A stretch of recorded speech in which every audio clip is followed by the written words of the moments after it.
This is the Lone Crater YouTube. We hope this video helps. In this video, I will show you how to delete a keyboard language on Windows 10.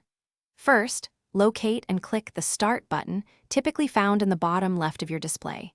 Then, click on the Settings gear icon to open your system preferences. This window is your central hub for personalizing and managing your Windows experience. We are now ready to adjust your language settings, a straightforward process that takes less than 1 minute to complete. Once the Settings window is open, click on the Time and Language category to proceed. On the left panel, select Language to display all the languages presently installed on your system. Here, you will see a list of every language pack that is configured for your keyboard and display settings.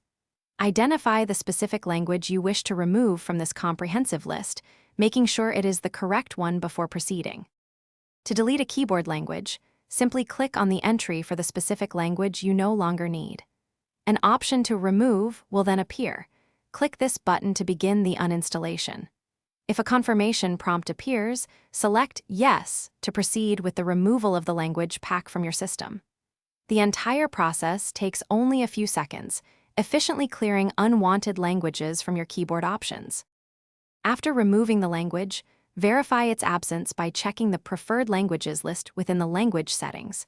You can also test your keyboard input by switching languages to confirm that only your desired options are now available.